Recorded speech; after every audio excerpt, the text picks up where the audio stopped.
Então, nós vamos dar início à nossa reunião nesta noite e nós vamos iniciar com uma palavra de oração, buscando a direção de Deus para as nossas vidas.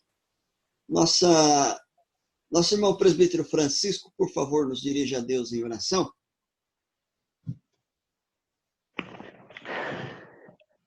Tu e a Deus, Pai, mais uma vez, ó Deus, estamos diante de Ti, Senhor, com os nossos pensamentos, ó Deus, voltados para o autor e consumador da fé, que é Cristo Jesus. Nesse momento, ó Deus, pedimos uma direção, ó Deus, para ativarmos e bendizer o Teu seu nome. Neste momento, estamos colocando diante de Ti, Senhor, essa mensagem, ó Deus, essa leitura, Deus, que vamos ter agora, Senhor, que Tu esteja abençoando, ó Deus, iluminando, ó Deus, cada um de nós, ó Deus, que possa, ó Deus, aprender um pouco da Tua palavra. Te louvamos, ó Deus, pela nossa igreja, nos apoiando, meu Pai. Dá-nos força, ó Deus, para vencer mais essa batalha, Pai. Te louvamos, e agradecemos, em nome do Senhor Jesus. Amém. Amém. Amém. Vamos abrir a palavra de Deus lá na carta de Paulo aos Efésios, capítulo 4.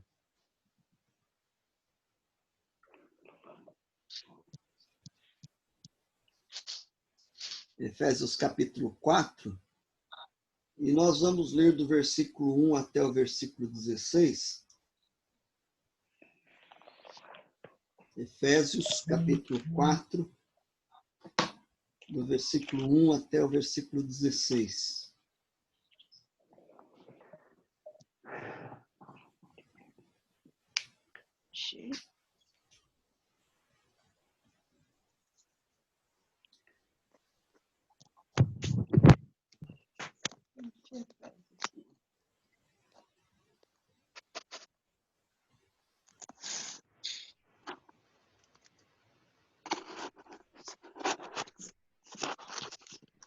Efésios, capítulo 4,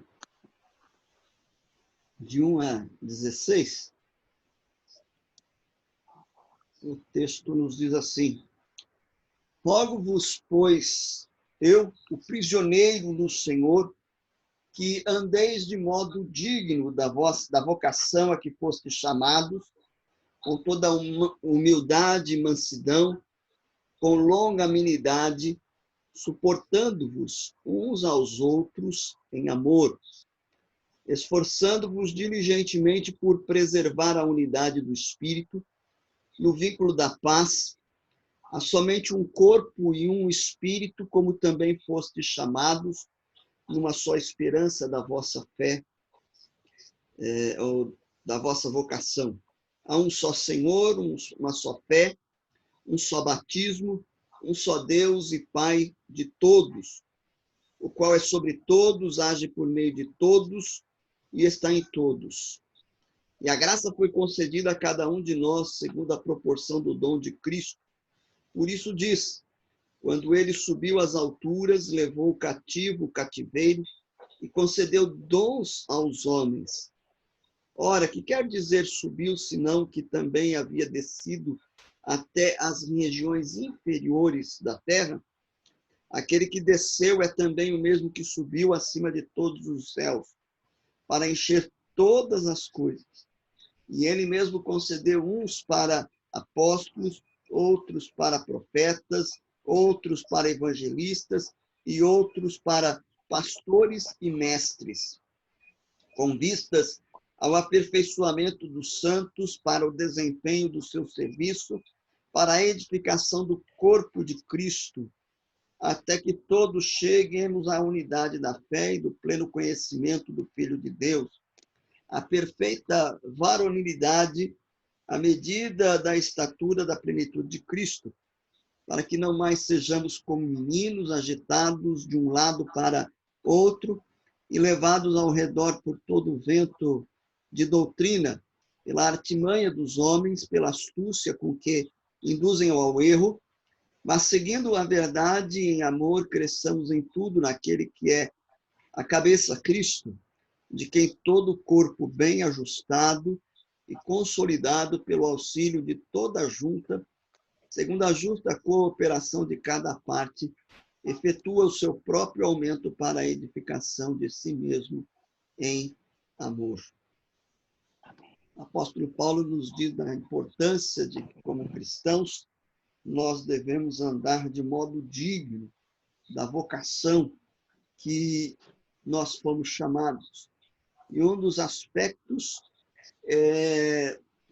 desta dignidade a qual nós devemos andar é no sentido de preservar a unidade que o Espírito Santo produz na vida da igreja, fazendo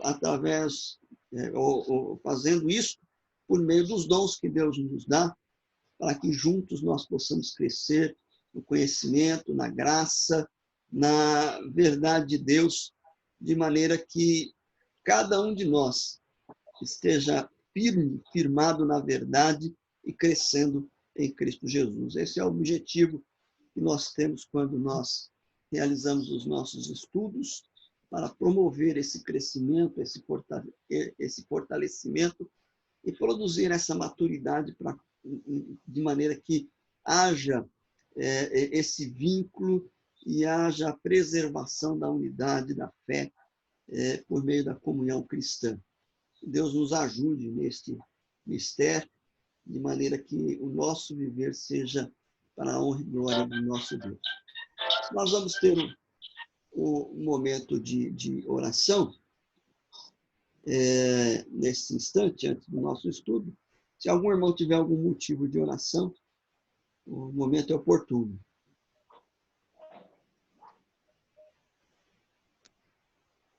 Pedir pela Regina aí que sofreu essa queda, para que Deus possa estar auxiliando. Em recuperação. Agradecer também pela vida do Jonathan, né? Que hoje completa um ano mais de vida, motivo de alegria para nós e toda a nossa família. Eu queria também pedir oração por dois irmãos nossos. Um que era funcionário lá do seminário, nosso irmão Josélio. O Josélio, ele também está internado com Covid. E também por um irmão nosso, lá da igreja de Bebedouro. Ele era da igreja independente, mas a filha dele frequentava a nossa igreja. É o seu Gilson. O seu Gilson também está internado em estado grave de Covid. Então, os irmãos estejam orando pela vida do nosso irmão Gilson. Esses dias atrás, anteontem, a Daniela entrou em contato conosco, pedindo oração pela vida dele. Né? Então, vamos estar orando por esses dois irmãos, o Josélio e o nosso irmão Gilson. Vamos estar orando pela vida da igreja também, pelo trabalho de sábado, né, Karine, Monique? Deus esteja abençoando o nosso trabalho aí no próximo sábado à tarde, trabalho das famílias pelo Zoom, né? Então, vamos orar pelo nosso trabalho. Vamos ter duas orações neste momento. Eu vou pedir para a nossa irmã Cida e a nossa irmã Vitória nos dirigirem a Deus em oração.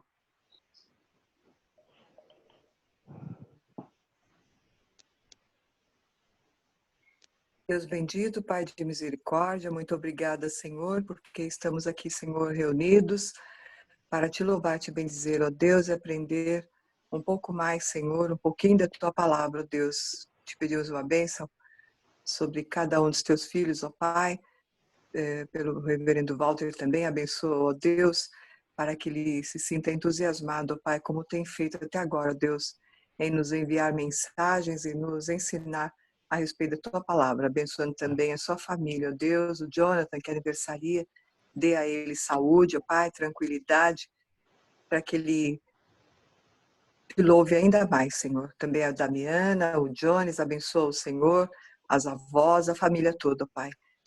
E entregamos a ti também, Senhor, a vida do Senhor Gilson, e que, se for da tua vontade, que ele se recupere, Senhor, e que tu abençoes, ó Deus, abençoando também, Senhor, a Regina, te peço pela vida dela, ó Pai, que ela esteja bem para poder fazer seus afazeres, ó Deus, e que ela fique logo bem. Obrigada pela nossa igreja, Senhor. Esperamos voltar em breve, ó Deus, para nos reunirmos. Abençoa a nossa Igreja Presbiteriana do Brasil, Senhor. Abençoa todas as sociedades, ó Pai. Eu te peço pela SAF, ó Deus, e que nós possamos, Senhor, a cada dia avançar, ó Deus, para a proclamação do Teu reino, do Teu Evangelho, através de Jesus Cristo. Obrigada, Senhor, por tudo que Tu nos dás. Te peço uma bênção, ó Deus, para o meu pai, para os idosos, ó Deus da igreja, Senhor, aqueles que estão adoentados. Que Tu dês a eles esperança, mais confiança em Ti, Senhor, e nos abençoa, Deus, em nome de Jesus, que nós te pedimos e te agradecemos pelo estudo de hoje. Amém. Amém. Nosso Deus, Pai Celestial, muito obrigada por esse dia. Muito obrigada, Senhor, por ter oportunidade de estarmos aqui, Senhor, para aprender mais sobre a Tua palavra. Senhor, quero te pedir que você esteja nos abençoando, Senhor, nesse momento de dificuldade, Senhor, que o Senhor esteja com a Tua mão, Senhor, sobre os Teus filhos. Te peço pela vida da irmã Ivone, Senhor, da RB do Conquista, que está internada, Senhor, pois perdeu a visão, que o Senhor esteja abençoando ela, Senhor, e consolando os Teus filhos, Senhor, e que eles sintam a Tua mão sobre eles. Te peço também que o Senhor esteja com o trabalho, Senhor, do departamento infantil, abençoando as crianças, Senhor, porque sabemos que as crianças também estão sofrendo, Senhor, esse distanciamento e que elas possam se sentir consoladas, Senhor. Te peço que o Senhor esteja com o nosso culto de hoje, Senhor, nosso estudo, que possamos absorver tudo que o pastor irá passar para nós, Senhor. É isso que eu te peço, não porque merecemos, mas em nome de Jesus, amém. Amém.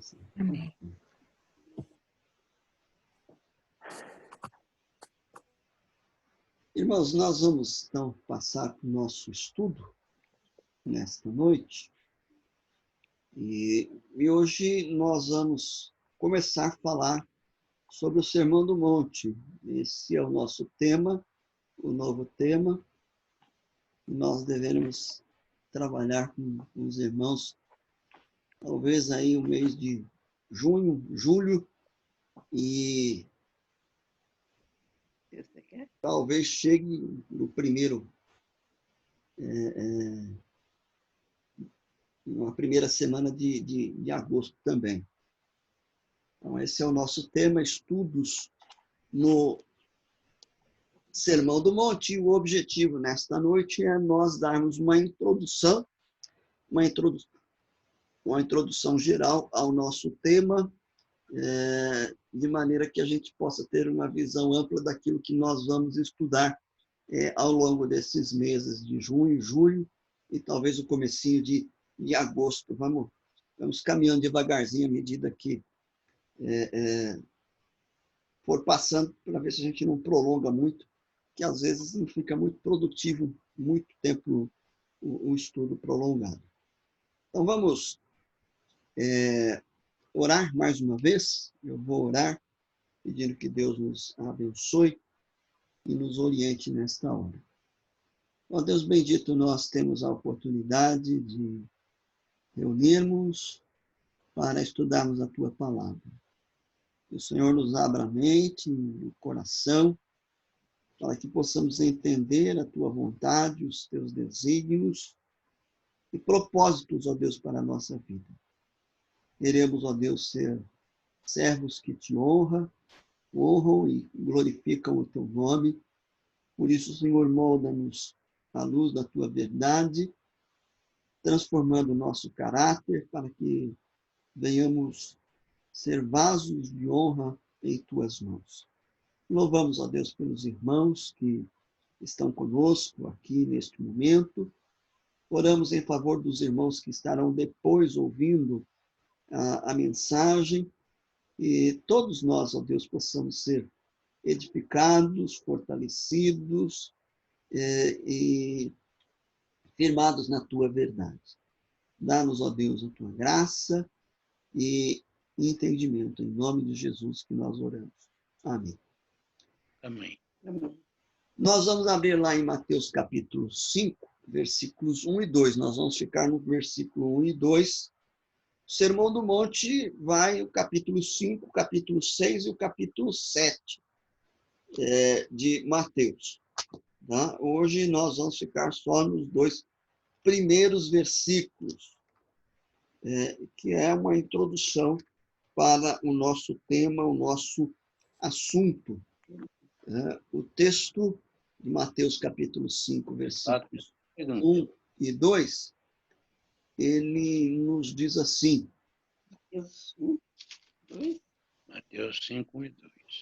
Mateus capítulo 5, versículos 1 e 2. E diz assim: Vendo Jesus as multidões, subiu ao monte e, como se assentasse, aproximaram-se os seus discípulos e ele passou a ensiná-los. Esse é o nosso texto.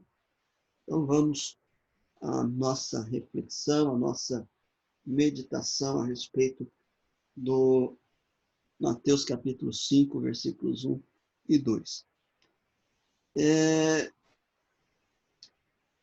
O Evangelho de Mateus, a gente precisa, antes de adentrarmos no texto, a gente precisa situar o Sermão do Monte dentro de um contexto maior, que é o Evangelho segundo Mateus.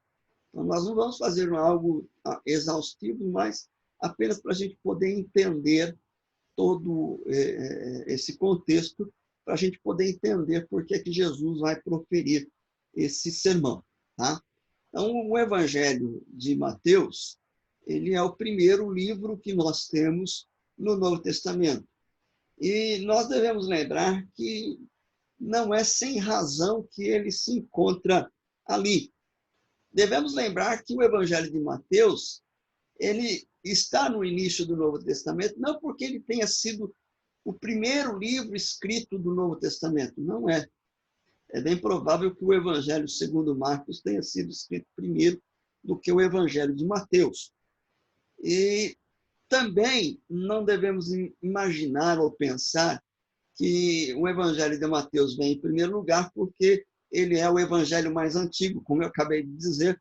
Provavelmente o Evangelho de Marcos tenha sido escrito primeiro do que o de Mateus.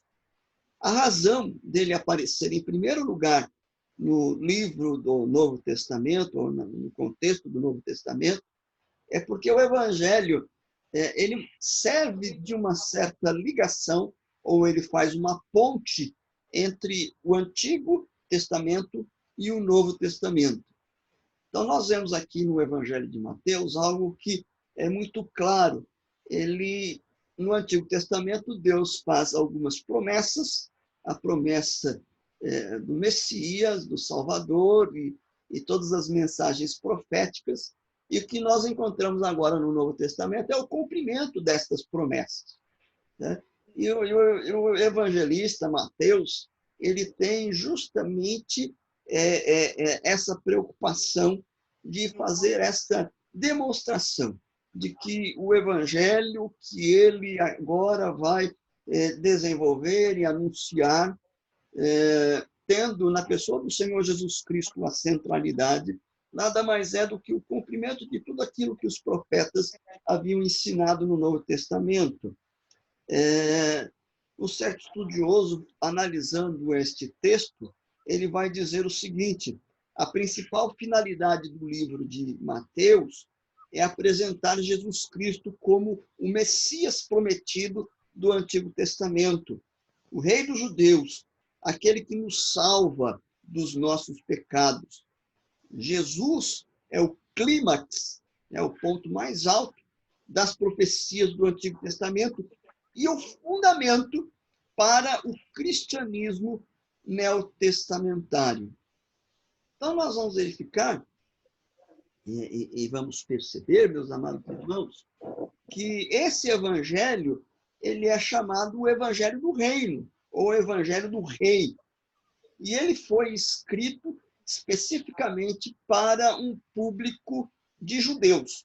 Então, o propósito de Mateus conquistar plenamente os judeus para Cristo, ou seja, conquistar aqueles que ainda não foram convertidos, ou não haviam sido convertidos, e fortalecer os judeus que já haviam se fortalecidos, fortalecer que já haviam se convertido. Né? Troquei aqui. Né? Então, ele vai fortalecer aqueles que haviam se convertido. Então, nós vamos verificar que o Evangelho de Mateus apresenta-nos Jesus como o grande mestre, como mestre. De maneira que ele vai resumir os ensinos de Jesus, uma vez que ele está enfatizando a figura do mestre, né? Em 5 blocos principais. Então, ele apresenta o ensino de Jesus em 5 blocos. Por que ele faz isso? Porque ele compara esses 5 blocos com os 5 livros escritos por Moisés. A ideia é demonstrar que em Jesus a palavra de Moisés se cumpriu e que o profeta prometido era o Senhor Jesus, evidenciando assim essa ideia do cumprimento de Jesus em relação àquilo que foi dito no Antigo Testamento. Então, esses blocos de ensino que ele demonstra aqui, como eu falei, são 5. O primeiro bloco, o Sermão do Monte, que é o que nós vamos estudar, os capítulos 5 a 7. Depois nós encontramos o segundo bloco, as instruções sobre o discipulado, no capítulo 10. O terceiro bloco, as parábolas do reino, no capítulo 13. E quarto bloco, o relacionamento entre os irmãos, no capítulo 18. E o quinto bloco, que é a questão do juízo final. Então, ele vai separar esses blocos de ensino para fazer esse comparativo que eu mencionei e falei há pouco. Tá? Então, o Sermão do Monte, ele aparece no primeiro bloco, né? Em Mateus capítulo 5 até o capítulo 7, e nós vamos encontrar um paralelo deste Sermão do Monte lá no Evangelho de Lucas. Embora lá Lucas apresente o mesmo sermão, a mesma mensagem, mas de uma forma mais reduzida. E há algumas diferenças entre eles, mas isso ocorre por causa de objetivos. A gente tem que lembrar que Mateus está escrevendo especificamente para judeus, né? E há uma preocupação com alguns detalhes, principalmente nesse relacionamento que ele faz com o Antigo Testamento. E Lucas está escrevendo para gregos, para gentios. Portanto, ele não tem essa preocupação que Mateus teve. Então, os objetivos fazem com que os evangelhos apresentem a pessoa de Jesus dentro das suas próprias perspectivas e dentro daquilo que eles pretendiam falar a respeito de Jesus. De maneira que, quando a gente tem a somatória dos 4 evangelhos, né, Mateus, Marcos, Lucas e João, a gente pode ter uma visão ampla, não uma biografia completa, né, porque estes evangelhos eles não têm essa finalidade, embora ele nos fale a respeito da biografia de Jesus. A ideia de biografia não é a ideia que nós temos hoje de biografia, quando você pega um livro de biografia contando a narrativa e dá os detalhes. A ideia, dentro desse contexto do Novo Testamento, é apresentar os ensinamentos e as ideias a respeito daquele a quem eles estão, digamos assim, entre aspas, biografando. Tá? Então, o Sermão do Monte, ele vai ser proferido no início do ministério do Senhor Jesus Cristo e vai ser dirigido especificamente aos seus discípulos. E, obviamente, que a ideia é que a multidão que o acompanhava também teve a oportunidade de ouvi-lo. No entanto, o ensino era especificamente para os discípulos de Jesus, de maneira que a multidão pudesse testemunhar daquilo que Jesus está requerendo dos seus discípulos. Quando nós lemos lá no versículo 2 do texto nosso, no versículo 1 e 2, vendo Jesus as multidões, subiu ao monte e, como se assentasse, aproximaram os seus discípulos. Então, a ideia aqui, a princípio, é que Jesus ele se distancia da multidão para fugir um pouco desse tumulto, né? Aí o versículo 2 diz que, tendo os seus discípulos se achegado a ele, ele passou a ensiná-los. Uma outra tradução possível aqui no texto é que Jesus abriu a boca e lhes falou. Então, a ideia de que ele abriu a boca e falou dá a conotação também de que essa multidão, que, embora tenha sido colocada um pouco à parte, ela teve a oportunidade de ouvir. Mas o ensino é especificamente para os crentes, para aqueles que seguem a Jesus, né? Nós vamos verificar que este texto, como observa o reverendo John Stott, é uma parte muito conhecida e importante do ensino de Jesus.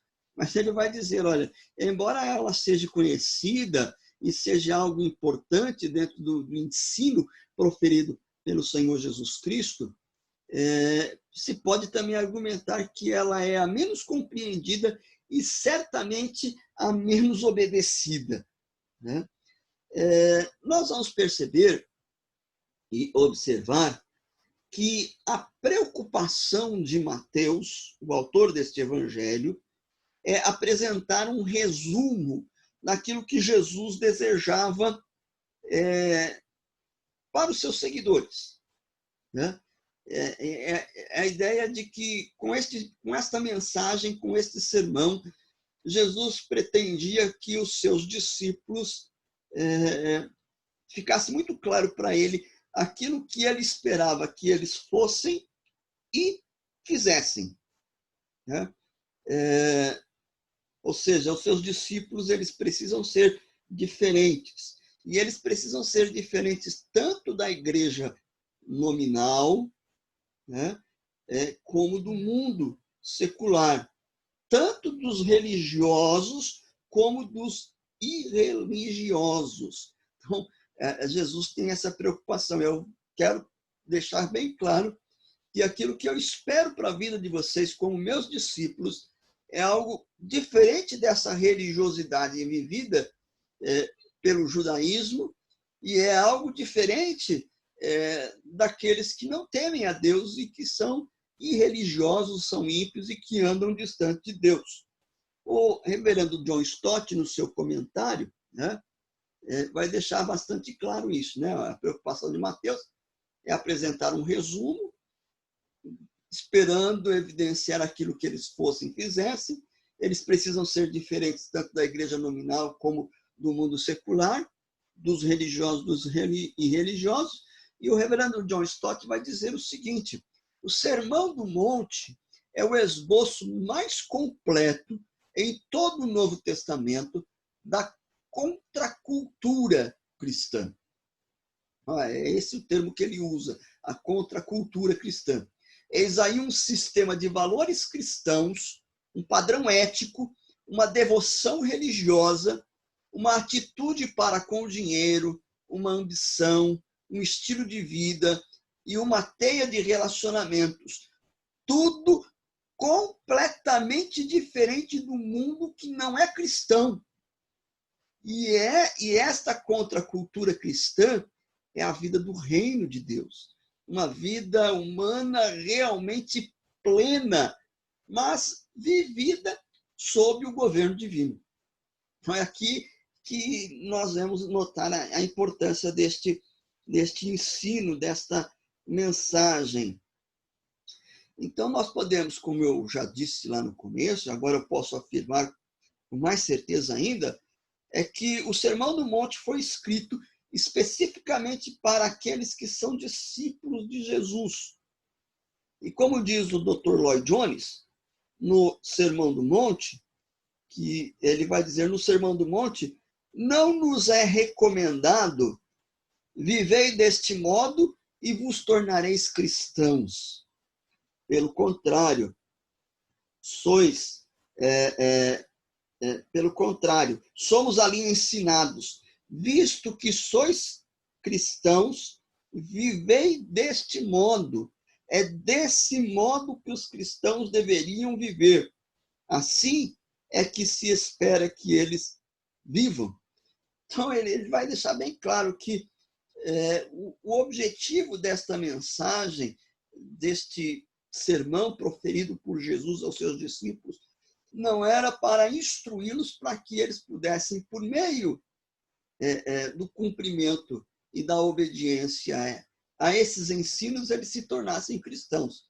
Não, a ideia é que Jesus está dizendo, olha, o fato de vocês serem cristãos, a vida de vocês precisa ser condizente com os valores e os princípios que devem nortear a vida daqueles que pertencem ao reino de Deus, que são membros deste novo reino, desta nova realidade. Talvez, para que a gente possa ter uma visão muito clara daquilo que Jesus pretendia com o seu sermão, usando uma análise muito rápida de todo o contexto do Sermão do Monte, nós possamos compreender melhor a importância da sua mensagem para os nossos dias. Então, se nós olharmos o nosso texto, Mateus capítulo 5 até o capítulo 7, nós podemos propor, e aqui eu sigo uma divisão sugerida pelo reverendo John Stott, né? Opa! Aqui, eu troquei o slide, né? Então, uma rápida análise do sermão nos ajude a perceber a importância da sua mensagem nos nossos dias. Os versículos 1 e 2, que nós separamos para a nossa meditação, é uma introdução da mensagem que vai ser proferida por Jesus. A primeira divisão, os versículos 5 a 13 do capítulo, ou os versículos 3 a 12 do capítulo 5, nós encontramos a descrição das bem-aventuranças. E essas bem-aventuranças, elas enfatizam 8 aspectos do caráter cristão e as bênçãos que Deus promete aos que cultivam essas qualidades. Então, aqui Jesus vai falar a respeito do caráter do cristão. Quem é o crente? Quem é o cristão? Quais são as evidências que marcam e comprovam a vida de um cristão? Depois, nos capítulos 5, no versículos 13 a 16, onde nós encontramos a descrição do cristão como sal e luz, ele vai falar a respeito da influência do cristão. E aqui já vou adiantar um aspecto importante, porque antes do cristão fazer alguma coisa, ele precisa ser cristão. E é por isso que Jesus começa com as bem-aventuranças e depois é que ele vai descrever a influência dos cristãos, né? Então, as metáforas do sal e da luz vão falar justamente do papel que o crente deve exercer no mundo a qual ele está inserido. Jesus não nos tirou do mundo, né? Nós ainda estamos aqui aguardando a consumação da sua obra. Depois, ele vai fazer a descrição da justiça do cristão, que deve exceder a justiça dos escribas e fariseus, os versículos, capítulo 5, versículos 17 a 48. Então, o Novo Testamento vai ensinar que o pecador é perdoado e salvo pela graça de Deus, e isto quando se arrepende dos seus pecados e crê em Cristo, não esforçando-se para obedecer à lei, né? Então, agora, o crente fica dispensado de obedecer à lei? E a resposta de Jesus é muito clara, não. O Sermão do Monte ensina que Cristo não veio abolir a lei. mas ele veio para cumpri-la e para dar aos seus seguidores a graça de viverem uma justiça, um padrão de vida ética e moral que vai exceder a daqueles que sem Cristo se esforçam para obedecer à lei. É isso que Jesus está ensinando aqui, claramente. Depois ele fala a respeito da piedade do cristão, capítulo 6, dos versículos 1 a 18. Os cristãos eles não devem acomodar-se nem com a religião hipócrita dos escribas e fariseus e nem com a idolatria e o formalismo dos pagãos. Devem ser fiéis a Deus e serem sinceros. Então, Jesus vai mostrar a respeito do jejum, da oração e alguns aspectos importantes com relação à piedade, a uma vida piedosa e temente a Deus. Depois ele fala a respeito da ambição do cristão, no capítulo 6, versículos 19 a 34, né? O mundanismo, ou seja, o que nós estamos chamando de mundanismo? O modo de pensar e agir característico daqueles que não temem a Deus, o mundo ímpio. Então, esse mundanismo não se presta para os cristãos. Nós não podemos nos amoldar aos valores e aos preceitos deste mundo. Os crentes, precisam ser diferentes dos não cristãos, tanto nas devoções como nas ambições. Bem como nós não devemos nos preocupar com as coisas materiais, uma vez que nós buscamos as coisas que são lá do alto, que são lá de cima. Depois, no capítulo 7, dos versículos 1 a 20, ele vai falar a respeito dos relacionamentos do cristão, e nós vamos verificar que os cristãos têm uma rede de relacionamentos, todos dependentes do relacionamento que eles têm com Deus e com Cristo. Então, há uma unidade, um vínculo entre aqueles que temem e seguem a Deus, e esta unidade, esse vínculo, ele é decorrente do vínculo e da unidade que cada um de nós desfruta com o próprio Deus. E, por último, ele fala a respeito das bases do cristão, né? Ou seja, os cristãos, eles firmam-se na autoridade do pregador. Que pregador? O Cristo. Este que proclama esta mensagem. Não basta chamá-lo de Senhor ou de ouvir os seus ensinos. É preciso obedecê-lo, é preciso praticar os seus ensinamentos, de maneira que, quando nós chegamos no final do sermão, nós vamos encontrar uma multidão admirada, porque Jesus ensinava a eles com autoridade, né? E é esta autoridade que nós devemos nos submeter e que é o alicerce da vida do nosso cristianismo, da nossa vida com Deus.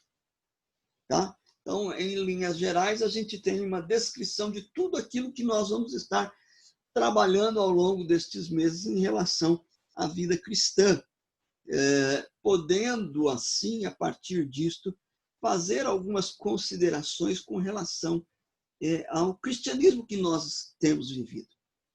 Então, diante disto, talvez nós pudéssemos perguntar por que nós deveríamos estudar o Sermão do Monte? Qual é a razão? Por que eu devo estar atento? E o Dr. Lloyd Jones, na sua exposição do Sermão do Monte, aliás, abre aqui um parêntese, a leitura do livro do Dr. Martyn Lloyd Jones é um clássico, é um livro extraordinário, fantástico, e vale a pena a leitura, se você tiver a oportunidade de comprar. O título é o mesmo título que eu dei para o estudo, Estudos no Sermão do Monte. E lá ele faz com maestria, né, com a capacidade que ele tinha, que Deus deu a ele, para expor o Sermão do Monte de maneira muito clara. Eu me apropriei aqui das razões pela qual ele nos apresenta por que é que nós devemos estudar o Sermão do Monte? A primeira razão que ele coloca é que o Senhor Jesus Cristo morreu a fim de nos capacitar a viver o Sermão do Monte. Então, vejam só, Paulo, quando escreve a Tito, no capítulo 2, versículo 14, ele vai dizer o seguinte: o qual a si mesmo se deu por nós, a fim de remir-nos de toda a iniquidade e purificar para si mesmo um povo exclusivamente seu, zeloso de boas obras. Aos Efésios, Paulo diz assim: pois somos feitura dele, criados em Cristo Jesus para boas obras, as quais Deus de antemão preparou para que andássemos nela. Então, o que o apóstolo Paulo está nos ensinando é que Cristo morreu para que nós pudéssemos viver de acordo com os preceitos e os valores que ele nos apresenta neste sermão. Então, ele vai nos lembrar que, dentro desse aspecto, Cristo nos resgata graciosamente para que nós pudéssemos pôr em prática aquilo que ele tem nos ensinar e principalmente aquilo que nós encontramos na mensagem proferida pelo Senhor no Sermão do Monte. Então, nós somos capacitados a viver de acordo com a vontade de Deus por aquilo que Cristo fez em nosso lugar, morrendo lá a nossa morte, para que nós pudéssemos viver uma vida que de fato honra e glorifica a Deus. Né?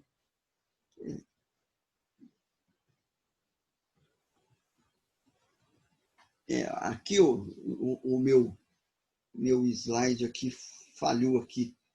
Na hora que eu abri, eu pedi para abrir, ele recuperou o texto.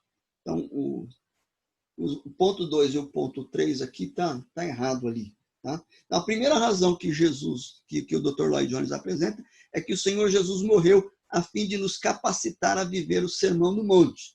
A segunda razão que ele nos traz é que o Sermão do Monte nos ensina a absoluta necessidade do novo nascimento, bem como a necessidade da ação do Espírito Santo em nossa vida.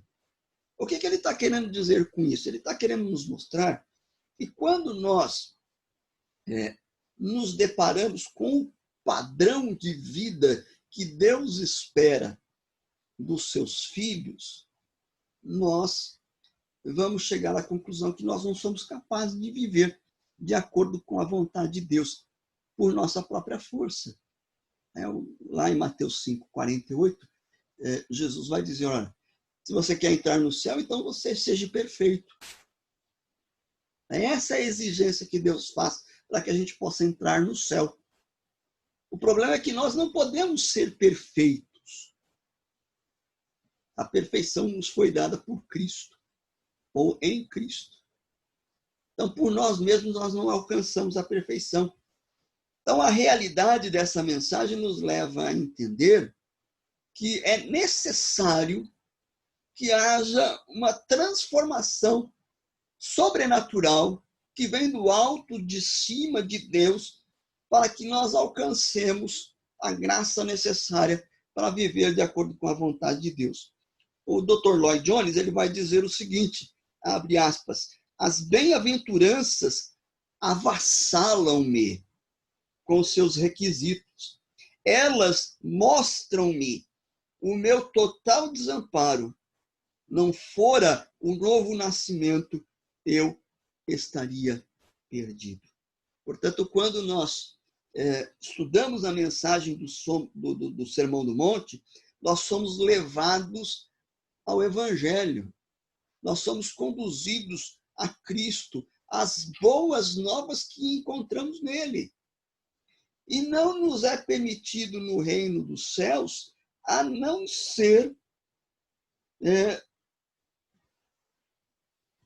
pelo novo nascimento. Se não tiver essa transformação que a graça de Deus opera no nosso coração, nós não podemos viver.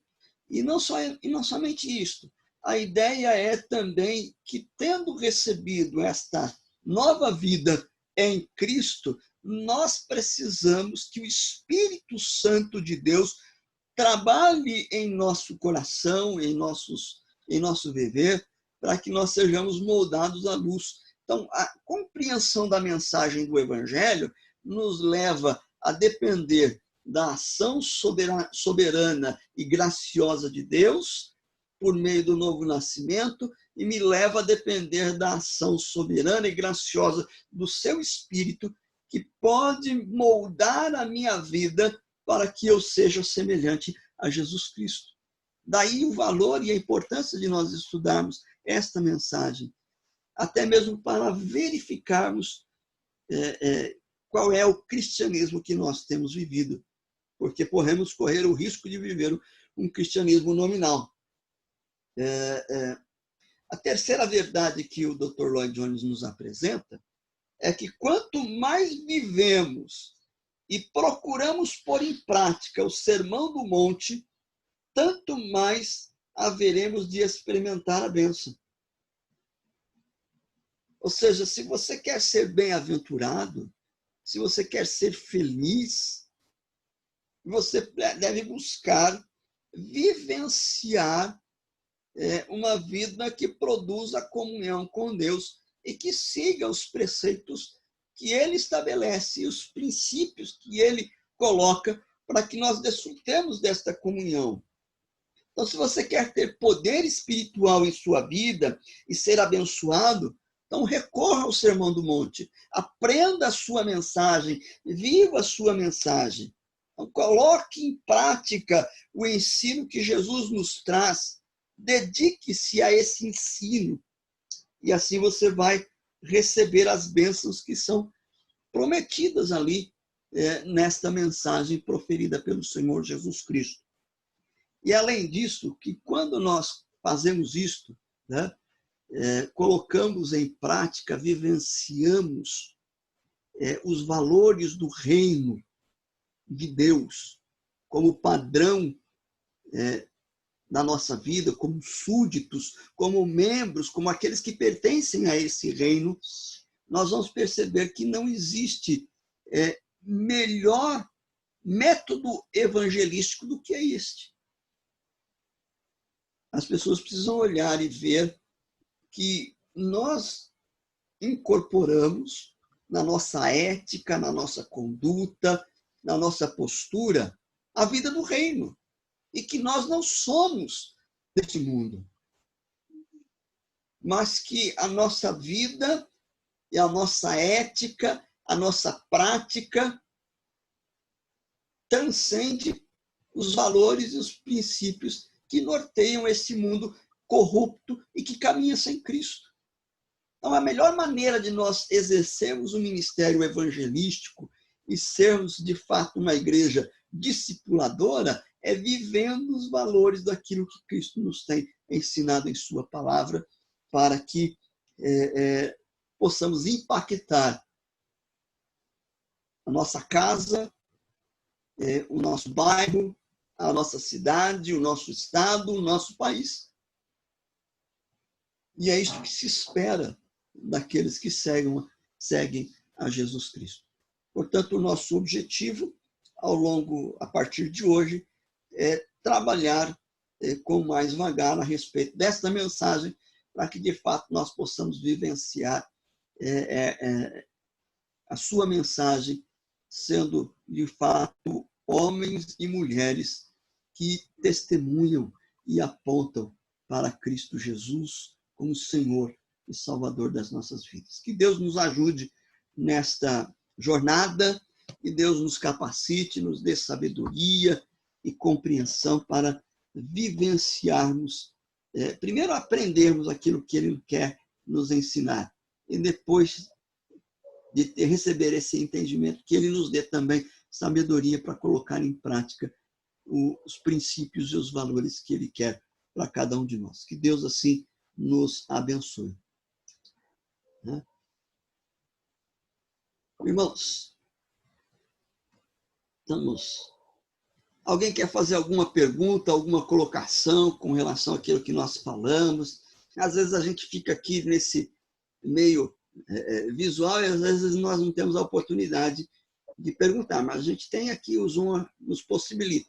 Alguém tem alguma dúvida, quer fazer alguma colocação com relação àquilo que nós falamos aqui, mencionamos?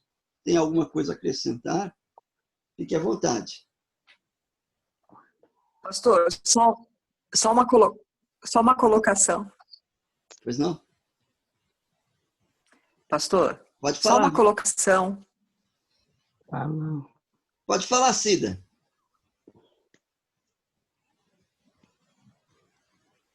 Cida? Seu microfone está mudo, Cida. Ou travou aí a sua?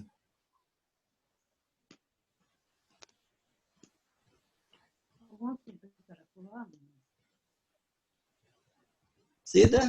Cida, acho que saiu do ar. Ela está entrando aí de novo. Oi, Cida. Pastor, a minha internet já caiu várias vezes aqui.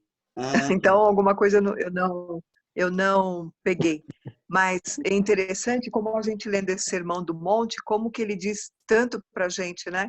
Sim, ele é muito relevante, é algo importantíssimo para a nossa vida prática hoje.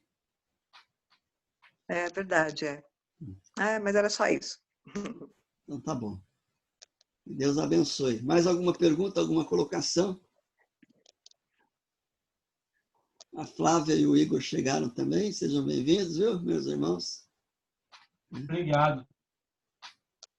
Então vamos encerrar nosso estudo nesta noite. Eu vou pedir para a Monique nos dirigir a oração. Monique.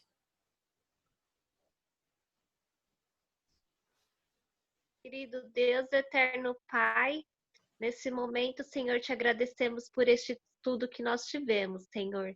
Que nós possamos praticar em nossas vidas, ó Pai, esses ensinamentos tão importantes, Senhor. Te agradeço pelo pastor que se dedicou na preparação desse estudo, ó Pai. Nos despeça agora, Senhor. Te agradeço também pela vida de cada um dos irmãos aqui reunidos. É em nome do teu Filho amado Jesus. Amém. Amém. Amém. Amém. Deus abençoe. Amém.